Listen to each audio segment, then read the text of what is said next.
Welcome to Messy Parenting, a Catholic conversation on marriage and family. I'm Mike Hernon. And I am Alicia Hernon.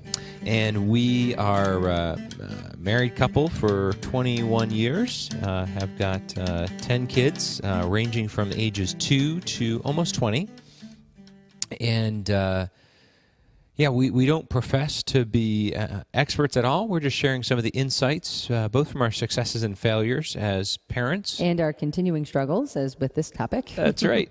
There are very few things that are perfect in life, and this is a challenge for us and maybe for many of those out there, but we want to spark a conversation on technology today. The use of screens. Screen time. Mm-hmm. So before we do that, let's pray. Okay. So why don't you go ahead and pray? Okay. In the name of the Father, and the Son, and the Holy Spirit. Amen. Heavenly Father, we are your children, and you love us, and you provide and take care and want to protect us. Lord, you've given us the opportunity to be parents, to be stewards of your children. Help us, Lord, to be wise and prudent, using the things of this earth for your glory. We ask you to bless us and all those who are listening to this podcast to enrich their families and their marriages. We ask all of this in your name. Amen. Okay, so we first wanted to just talk about technology. We've actually gotten a couple of questions about this. I was going to say, this is probably the most frequent question that we have of different people. And so we thought, okay, we're kind of shooting from the hip here because we usually try to do some kind of some kind of outline or something. But we just have to do this podcast because I think it's really, really important. Right. But we did some research. Well, yeah. First, there are we did do some research. That's good. That's a good point. Talked to some of our kids about it. But that there are those who are, and I think you call them Luddites, right? Those who are. Don't say that. Oh. But is that the right term? Is that a pejorative term? Kind of. Okay, sorry. Didn't mean to offend anybody out there. Those who don't support any level of technology, that really don't have anything of technology. But if you're listening to a podcast, you're probably not. True. So we've probably screened out some of those who were. But it's an interesting topic, and there's beauty to that. And I really we know some wonderful people who really don't have technology at all and don't support it. When you say technology, what are you talking about? Yeah. I mean, obviously not. They're not Amish, but they don't have TV or they don't have computers, and they the smartphones and things of that nature. And there's a beauty to that. There's a simplicity to that. There's a detachment from that. Believe me, there have been many times in our parenting when I wanted to be that person. That's right. And there are, definitely evenings where I want to just take phones and throw them places where they will not return. Right. But, our philosophy, and this is technology, but maybe a lot of things in general, again, not everything, but within the moral bounds, that we want to protect our children's innocence, while they're young, and then to begin in the preteen and teen years to begin to develop Christian maturity so that they are beginning under our watchful eye and under our care and provision and stewardship, beginning to grow independently, being able to make good choices in the use of things, and technology being one of those. Because the reality is, like one of our daughters, when we were talking about like the quote, like research that we did, we had a really good conversation with our 16-year-old and our 19-year-old about, hey, what would you want to say to parents? And, but the point is that my 16-year-old said, you know what, for good or for bad, smartphones and things like that, they're here to stay. They're not going anywhere. That's right. And so to just put your head in the sand and be like, you know what, we're not going to allow our teenager to have a phone at all, or to ever use an iPhone, or to ever use an iPad or an iPod. And I can understand why people would say that. Believe me, I've been very tempted to do that as well. But the point is that they are going to use it at some point in their life. And they are going to have to develop that discipline at some point in their life. And we all know adults, 30-year-olds, 40-year-olds, who do not have discipline in that area. That's right. Because we didn't grow up like that. Right. And so we've got to, like everything else in our lives, we have to build the right foundation. That doesn't mean we're perfect and we're going to get it right. But it does demand a lot more of us as parents, recognizing. It's very wearing. Yeah. I found more parents. Because it's constantly changing. Exactly. I have found more parents, friends of mine, discouraged about helping their teens and their teens really grow in this some area preteens. more than any other area. Like I feel parents are very discouraged because you really feel like you're constantly fighting an uphill battle. And there's also, I mean, and this goes for TV and maybe screens in general, TV, smartphones, iPads, the whole 9 yards. For many people, and we kind of agree on some level. Somebody, once said, would I want to have a sewer pipe bringing trash into my home, and banishing TV and screens and all those sorts of things from their home because they didn't want the trash that comes from these technology devices. And there is truth to that. I mean, let's call a spade a spade. There's a lot of garbage online. There's a lot of garbage that comes through your smart devices, and so there's a lot to be cautious about. And we're not proposing people be naive and just let their kids do it at any age, nor that even at any age they can really be on their own. We had early in our parenting, there were no such things as smart devices, and we made a very clear decision: we would never allow a computer or a TV in someone's bedroom. Right. And exactly. the reason we did that is because we want it to be a communal thing, that it's part of a communal activity, and that they could always be oversight. So if they accidentally went on to an inappropriate website, it would be in a public place. It would be in a public place where there would be somebody else around and so forth. And I think this is a very healthy that's right. idea. That's correct. But then then we kind of stumbled into smartphones. Well, iPods. That's right. Was it iPod first, and then we didn't think about it. I don't think it just came quickly upon us, and this is probably because we're like raising kids and potty training. I mean, and you got a lot of stuff going on, and all that. And all of a sudden, we realized, wait a minute, they do have a computer in their room. They have it with them wherever they go, potentially. Their iPod is a computer in their room, and like we have an iPad, and the kids, of course, take it and they go and take it in their room. That is a computer that's in their room. Wait a second. And it's very difficult because once teenagers especially get used to something, once you kind of cross that threshold, it's very hard to pull back. Right. So let's start with little kids. So anyway, I just sum up this first part. Our philosophy is pretty much that I don't think that these devices are evil in themselves. That's right. But that they can be just good or me. bad. No. People are evil. No, people can do evil things. But the devices themselves are not evil, but they need to be used correctly. Right. And so we're not like throw the TV out the window, throw the screens out the window. But although if that's you, more power to you.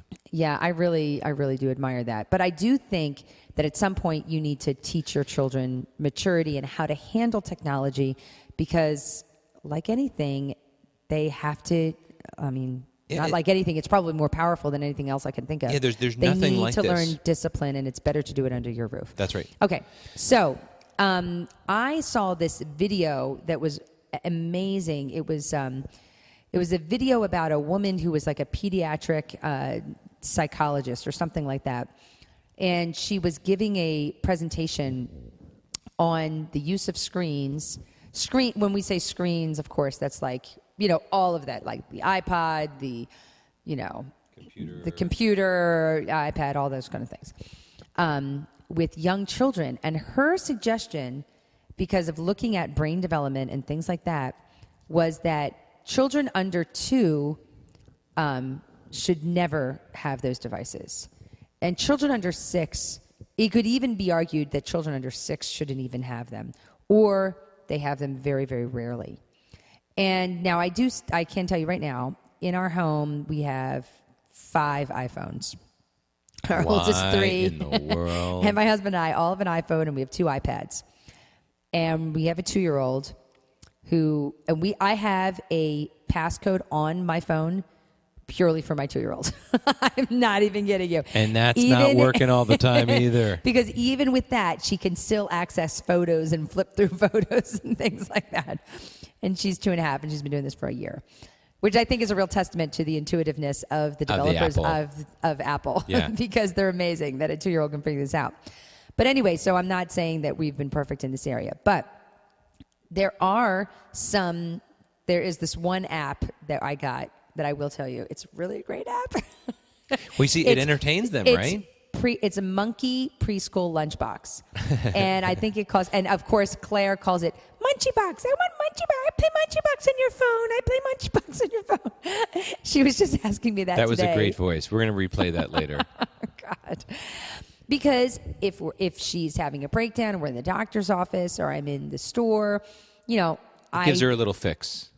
It gives her a little fix. But the problem is that, and I honestly, and some parts of me, I don't really regret doing that. But she really doesn't want to play it all the time. My daughter, one of my daughters works in like a childcare area for one of her jobs, and she sees kids coming in there with an iPhone or an iPad, and they don't even bother playing with the other kids. There's other kids. There's toys. There's She's balls. there. And She's there to saying, play. "Hey, let's do you play. want to play a game? Do you want to do this? Do you want to do this crap?" And the kids are no. I've got my smart device. Even if they probably don't even say no. They just go, and whatever. And so I guess that I'm just kind of contrasting these two uses of technology. Like one is using it in your desperate hour. When your kid is like freaking out in a public place or whatever, you really need them to be quiet and you let them use that technology. I think that that's using it as a tool, even when they're little. But the other is using it when you don't even need to use it. You're sending them to a childcare place with someone who is ready to watch them, who is being paid to watch them, and they just have their iPhone because, it's just easier. Right. And I think that's the thing that's so... It's this temptation. Insidious almost. It's like insidious because they'll be quiet if you give it to them. You don't have to deal with them. Believe me, it is so tempting to allow my 2.5-year-old to watch TV all morning. But I have to tell myself, and that was the point of this video that I watched about development, it is not good for them. Just like you wouldn't sit there and give them sugar and lollipops and all of those things all day. You wouldn't do that either. You cannot allow them to be filling their brains with it needlessly. Of course, do I let my kids have lollipops? Yes. Every once in a while. Again, if they're freaking out in the car or they're freaking out someplace, I'm going to give them a lollipop. But I'm not just going to give it to them all the time, willy-nilly, and so they don't develop a taste for good food. And that's the part about technology that we have to realize is that it can be a tool to be used, but it can also be abused. And it can become a literal addiction, right? Absolutely. So what was the? Oh, in this video, they by this psychologist, she said that when they looked at children's brain patterns, when you took the screen away, children meaning children like under the age of 6, and their brain, the reaction that they would have in their brains was the same area of the brain that would light up when a cocaine addict was needing withdrawal, a fix. right? Going through withdrawal. And that's really striking. And anyone who has that's pretty scary. Taken an iPad away from a 2 or 3-year-old, yes. You know what I'm talking about. That's right. Right? We've all had that experience. I think there's actually a certain pitch that we can identify with that now.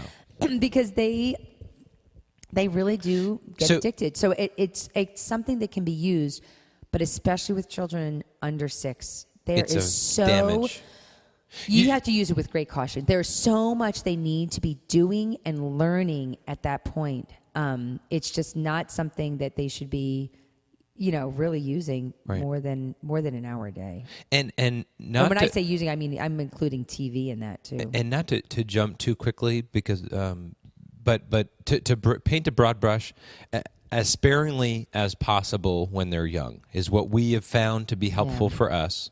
And just, think about that. Think about how you're using, and that goes for TV, computers, smart devices, however using it, just be real mindful of what they really need at that age. I mean, particularly for kids at that age, they need a lot of gross motor functions. They need a lot of activity, things like that. And the technology actually makes them more sedentary and more fixated, and they're always looking for more. It's gluttonous, really. We're teaching kids to consume things in an inappropriate and I'm just going to throw in something else here. I know from my own training in education that another thing the kids really need, they need a lot of eye tracking in like broad eye tracking, not fine motor, but broad motor, like tracking a ball or something, like across a large area. And looking at a small screen like that, it is so bad. It's so bad for all of the connections in their brain that need to happen between their eye and their brain. Right. And that's just, the more time that they're looking at a screen, the less time that they're doing those very, very important things like spinning and running and kicking a ball and throwing a ball and running outside and all of those things that we don't look at it as parents and say, oh, that's not that important. It is. It is extremely, extremely important. Not to mention all the relating with people and the verbal skills and blah, blah, blah, blah. And again, this is for us, and it may not apply for everybody, but if we fast forward, taking off of like our little guys who are using the iPad and the iPhone sometimes in those more substantial moments or crisis moments, I don't feel like those smart devices are really that attractive. You're home with them more, but then, I do think they can play computer games and things of that nature when they get a little bit older. Between the 6 and the 10-year-old and 12-year-old, they're playing computer games. So they might be using the iPad, but they might just as easily using the Nintendo or the Wii or the whatever, that sort of thing. Which again, you need to moderate, but I feel like that's a little bit easier in some ways because they're not when it's not in their room. And although we have had those little like PlayStations, I'm not a huge fan of that because again, the more that someone has to do things communally, like originally we had a computer and a TV, which we still have, in a public communal space. But when you give those small devices that they can just go and be by themselves, it really is a danger at any age, regardless of where they're isolation. That isolation. It needs to be drawn into the family. So should we skip forward maybe to the preteen years? Mm-hmm. That's what I'm thinking. Yeah. So for us, again, I think we kind of slipped into it without a lot of forethought initially, and we've spent a little time thinking as our kids were growing as all of this technology was, and so we were kind of like, whoa, wait, what's happening here? Yeah. For many of you listening to the podcast, you grew up or always knew email and cell phones and smart devices, Yes, you always knew email. We really sound old. I mean, come on, we're not that much older, but still, it came out in the late 90s, early 90s where it became very, very popular. Anyways, point being though is that it did sneak up on us at first, but then as we went to it, I read something which I think is just interesting. This doesn't go into some of the substantial issues, but that the new status symbol or the new sense of freedom, at least when we were growing up, it was getting a license. Right. But now it's getting a smart device. It's getting the iPhone or the whatever smartphone, and because what you give in that technology is freedom and freedom to go see their friends when they want to, not in person, not in reality, not in the real world, but virtually through Snapchat or Instagram or whatever they're connecting with, and that's. And if you don't know what those things are, ask a teenager. Yeah, or anybody under the age of 20. So anyway, but I just think it's interesting that there is a bridge that's being passed over at some age, and for us, we've looked at the later or later preteen or really more in the teen years as when we have felt more comfortable. Really, as they go into high school. If you think about using that analogy of a driver's license, would you give your 12-year-old a driver's license? Are they ready for that freedom? You know what? They're really not. Right. They're really, really not. Would I give my 16-year-old that freedom? Yes. And it's right that they have that freedom at that point in their lives. They have to grow into that level of maturity. Exactly. But like when you get your driver's license, well, you put a lot of driving in with that teen before they actually get their license. Right. They go through classes. They learn about some of the things. And that's they learn about the dangers. Right. And that's learn about how to correctly use this and all of that. And that's what we've done on some level, and some of it's been hodgepodge and kind of. We're just figuring this out. Yeah, and so we've got we've got 10 kids, so we're just screwing up on a first couple and slowly figuring it out. But that's right. Technology will change with the next one, and then we'll have to be a whole other podcast about new technology. Right, but we have developed some sense of things that we have taught to our kids about, and the dangers, the troubles, the concerns, the issues, and also the positive things that come from technology. So I think that whole analogy, I want everyone to keep in their mind about the driver's license and all of that. Right. So, because let's be honest here. When you're driving, you could kill somebody. You could kill yourself. I mean, this is not a trivial thing.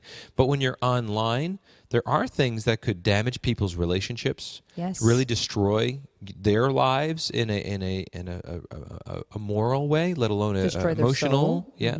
Corrupts their soul. Yeah. So there's some very substantial things. And so that we're what dealing you with need here. to do, I think, before they get that smartphone, before they're introduced to those technology, is that you need to be forming them in relationships and in friendships and in how your speech and in what is appropriate and what is not appropriate and the dangers of pornography and things like that. It's actually maybe a whole other topic. But, like I know that there's parents out there that want to shield their children from even talking about things like pornography, et cetera. And of course, I'm not going to talk to my 10-year-old about that. But at some point, you do need to tell your child that. That's right. Just like you need to explain to them about the facts of life. It's the same thing. We need to tell them about the sin and the corruption in the world, because the last thing you want is for your child to be naive. The last thing you want is a naive 13 or 14-year-old. That is just dangerous. That's awful. And the reality is, and again, I think you said that earlier about one of our daughters, a 16-year-old, saying the reality is the technology is not going away. So they're going to be inundated it. So where would you want them to learn about these things? From you? Or from a kid down the street, from a kid or down whatever. the street who doesn't know any better. Exactly. And so by doing this, you're giving them opportunities to grow in maturity, but learn from you. Take this as that kind of driving lessons, if you will. So what we've done is actually when they're in 8th grade, we've gotten them a cell phone, just not a smartphone, just like a regular cell phone. A dumb phone. Because that's pretty much at the age we found that they're in sporting events and they're at people's houses late at night, and we want to be able to contact them, find out where they are, all that kind of thing. That could even at this point probably be held off because there's so many other kids who have cell phones. That's right. Just lean on other people. I people. always collect my kids' friends' cell phone numbers, as much as I can, so I can call them. But and then even in their early high school years, just having a cell phone so we can contact them is very helpful. And then the kids who have wanted an iPhone, they pay us for it. I mean, they pay us their data plan once a year, for 12 months or whatever, because they have jobs and they can pay for those kinds of things. That's right. But also, because again, it's a responsibility. So if they want this benefit, there's always got to be some responsibility involved with that. We don't want to just hand out goodies. We really think there's great value in that they see a value in it. So there's an exchange. But even with that, I see we actually just recently changed our Netflix password. Yeah, we shut down Netflix for everybody. And we shut it all down from everybody, because I would be in bed, I'd be like, oh, hey, let's watch, a 20-minute, Everybody Loves Raymond or whatever. And it'll say, there are already 2 screens using devices, and it will tell us who's on there. So and what they're watching. And it'll tell us what they're watching. So we'd go into their bedrooms, be like, you should be watching the show, first of all. And second of all, we want to watch the show in our room. So there are some benefits to, that's really bad, right? So we're just kick our kids off so we can watch something. But we watch good shows. We don't watch bad shows. Yeah. But the point is that I just had enough of the kids in their rooms, because it's one thing if they're downstairs watching TV with each other. And it's another thing, like we were saying, the isolation of every person on their own screen. Right. So we just took Netflix, we changed the password. So anyway, and I know there's people who turn off their data, turn off their wireless at a certain time. That's right. Or they have their kids. And we've done that actually at times too. Yes. Yeah. Or they have their kids put their cell phone in their rooms right. by 10 o'clock at night. I love also that. a very good idea. Yes. And again, while we're just kind of stream of consciousness here, but even a friend of ours who collects all the kids' phones when they come over, so that the kids, when they're at their house, they're not texting somebody else. They're actually being present with those kids. Right. And I think that's why it's important to wait as long as possible, because then if you have a kid who already knows how to relate to other people, who already knows how to have a conversation and sit there and not be distracted, then those are the kids who you're like, okay, we're going to give you can have that smartphone, you can have that cell phone, whatever, because we know that you're going to be present to the people that you're with. That's right. And I've even said that to even my friends, my kids' friends who come over, hey guys, let's just be, present here. Present to the people that are right here in front of you. Another danger that I think people should be aware of, which maybe people are already, But we were talking to one of my daughters this evening, and we were asking her about sexting and if she knew people or whatever, and she said, "Oh yeah, definitely." Sadly. Yeah, and she said that the first time, like that, I guess that she had heard like kids at her lunch table or whatever talking. She was shocked, but what's really sad is that it is so common. And this is high school again, remember? Yeah, this is high school. It's like so common that it's like not even shocking anymore. That is just and it so was sad. shocking just 2 years, 3 years ago. You know, Exactly. And so if you don't think there are dangers with technology, Yeah. you're putting your head in the sand. Right. So you really do need to be aware that there is so much crap that and our not kids even things that she would see, but are not even like obviously there's all pornography and everything, but these are kids basically creating their own pornography, right, and sending it, which is just amazing. And we talked about why that is, you know, and just that the anonymity of like a girl in her room by herself feels safe, you know, that she can do this. It's not in front of a whole crowd of people. But they just don't have the abstract thought, or they're just not connecting that, hey, once you text it to somebody, it is out to 1,000 people. Right. One of the rules we talk to our kids about Again and again. and we that's before they get on smart devices or any of this kind of stuff.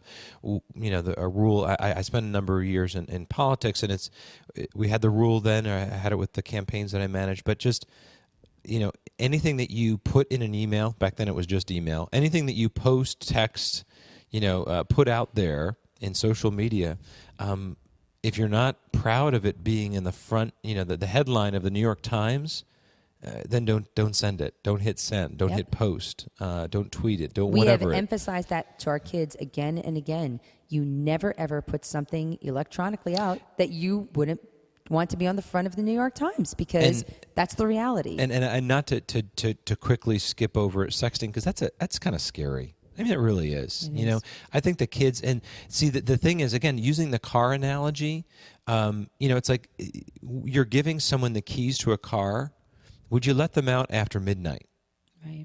Would you let them go drinking? Would you let them with a certain group that you don't think is very good? Well, online, they could be connecting with who knows. Yeah, what. my daughter was saying like that she knows she has friends who talk to people. She says they'll like video chat and talk to people they don't even know, like from far away. And she just finds that super creepy. And I'm so glad that she does, like that she doesn't see that as normal, because of the conversations we've had with her, of the normal relationships that she can observe and in all of that. Right. And so that kind of thing is, I think it's something really, really important so true. For parents to be aware of and to be open to talking to their kids about, and just for them to realize that and that's part of the naivete. I feel like our daughter is not naive enough to think that, oh, it's fine. No, she's looking at that and be like, no, these could be predators. Awful. These are creepers. Right. And maybe it's, you know, it's my fatherliness, but it's just like, I want to make sure my job is to protect my kids. So I really felt like it was my job, particularly with my daughters, but both my sons too. And just talking about that, or my sons so far, but talking about how they have to be safe online, to protect them, to realize that that's still my job. They're still under my care, even if they're going down a dark alley. And am I pointing out to them the dangers, things to look out for, things to not do, information that they shouldn't be sharing online, all those little things. I mean, there's a lot there, and just kind of going with the anonymity. There are things that our kids will say online that they would never say to someone in person. Right. We've had that experience with children. That's really, really hard. But, you know, our kids are admitting that. And they're like, yeah, of course. And it's because there's a certain sense where there's that anonymity, even if your name's attached to it, there's a certain sense of detachment from the person. Like one of our daughters said, it's like you don't have to look that person in the eye and say this. You can just type it out and send it. And they have to mentally they need to remember that you are looking that person at. This person is getting this. And so it's hard for kids to remember that, especially as teenagers, but they really need to. And you need to encourage them when they have those emotional things that they are trying to work out with their friends, that they need to just pick up the phone and call them or talk to them or whatever. So anyway, So these are all, I mean, I know this is probably, I just think it's a very complicated issue Right. for parents. It is not at all easy, and it's not something that should be taken lightly. And one thing one of my daughters also pointed out, which is a great point, is that, a lot of times when kids are online and they're doing social media or whatever, especially teenagers, sometimes it's really making them more social because, I know our son a lot of times is texting about, hey, getting together, what are people going to do tonight? Right. And if your kid doesn't have a phone or whatever, they're really going to be out of that loop. If you don't want your kid to have a phone, that's fine. But it's just realizing that, they may be missing out on really healthy, fine teenage interactions, Right. of fun things to do that they're organizing themselves, that aren't organized by a youth group or this group or that group, but it's more organic, which is the way it should be, really. Right. Kids, they need to figure that all out and just kind of like grassroots, if you will, That's right. social interaction with each other. And so in some senses, phones and technology can make kids more social and more, helping them to keep in touch. I know my kids keep in touch with my family a lot online in ways that they wouldn't have that opportunity, without that technology. So it's really not all bad for sure. No, and there are so many things that they can do and experience and connect with and see a world that is beyond our borders. I mean, there's so many things that do come into play with that technology. But like a lot of things, and what we're proposing and what I think all of you want to do is be more intentional about our parenting in this regard. And so don't treat this as if in and of itself it's evil, but recognize there's a lot of bad stuff there. Recognize that there is a lot of pitfalls. And you know what? If you're not willing to make the investment into looking into those things, then it might be better to pull back and not allow your children to go forward, because it demands that we as a parent know what Instagram and Snapchat and the fact that there are no things like early on we still do, but get copies of emails.